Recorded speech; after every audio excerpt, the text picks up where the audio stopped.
Not sure how much you are into conspiracies. I'm deep. I am deep. But we actually hacked Nico's iCloud. One of my producers is he's actually a tech specialist. He's a guy that we hired, and he was able to hack into Nico's phone. And this is an exclusive. Now, these pictures that I'm about to show you could make us liable for a lawsuit. So we just want to say that these are very real, and I hope that Nico doesn't sue us, but if he does, bring it on, bitch, because we're going to win in court. So this is the first one, full screen number 7. Nico likes to go to Diddy parties. What do you think about that, Chris? I'm not surprised at all. Oh, not surprised at all. One of the other theories is that Adam Silver or Rob Pelinka has Diddy tapes on Nico. That's the only way the trade makes sense, is if Adam Silver came to Nico Harrison and showed him the Diddy tape and said, trade Luka to the Lakers. I believe it. This doesn't surprise me at all. I knew it. I believe it. And I hope, they say actually a lot of those tapes got burnt in the wildfires. I hope that's not true. That's why they said they started the fires, to burn the Diddy tapes. So I hope that's not true. Now, this next one is getting, whether you're on the right side or the left side of the aisle, this one should really make you mad. And I'm asking, before you show this, can you show me full screen real quick? I'm just asking the Trump administration and Attorney General Pam Bondi, if you could please, and I understand that there's people that you need to protect in these files and you need to omit their names and their victims in there, but we need more transparency when it comes to the Jeffrey Epstein release and Ghislaine Maxwell and her connection to the child pedophilia ring that these people were running, that were taking elite people to an island, Little St. James in the Caribbean. And this one, I don't care if you're a conservative, I don't care if you're a liberal, but it looks like we caught our boy Nico on Epstein Island with Ghislaine Maxwell. What do you think about that, Chris? Again, same thing. They probably have videos of him on Epstein Island with some other people, and it makes sense. If they got him on Epstein Island, that's why he traded Luka, so that he didn't get in trouble. That's the whole point of having the island, so you can freaking manipulate NBA franchises and change the whole trajectory of not just one city, but this changes the trajectory of Los Angeles. And let's put on our tinfoil hat real quick. We love to wear those.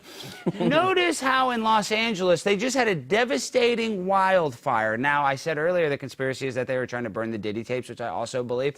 But I know a lot of people in Los Angeles were really disheartened by this horrible situation. People were displaced. We saw the animals of the deer on fire. Everybody's sad. Everybody's talking about L.A. So L.A. was on life support. The original Pantry Cafe, one of the most famous restaurants in downtown Los Angeles, just shut their doors because they have so many homeless and illegal immigrants coming and causing disturbances that their customers are not enjoying the dining experience. So after over 100 years in business, the original Pantry Cafe is closing.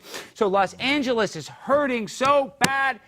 And this was not just an NBA thing. This was Gavin Newsom working with Nico and Rob Pelinka and the NBA in order to not just change the NBA, but to help the entire city of Los Angeles rebuild after the wildfires. What do you think about that, Chris?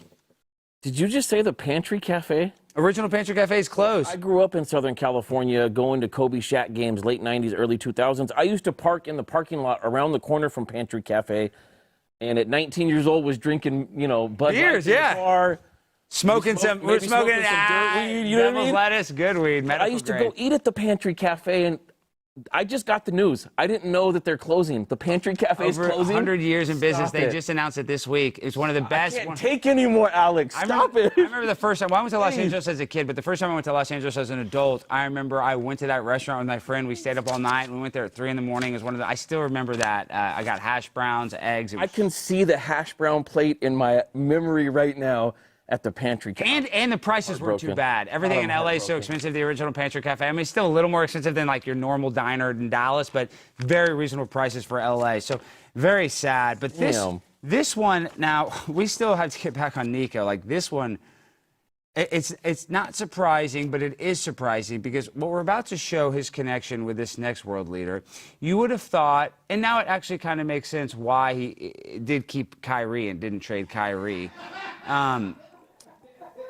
Nico he's a revisionist, for lack of a better word, and this is a part of World War II that they did not teach us in school, Now, if we can show this picture with Nico with this painter from Austria.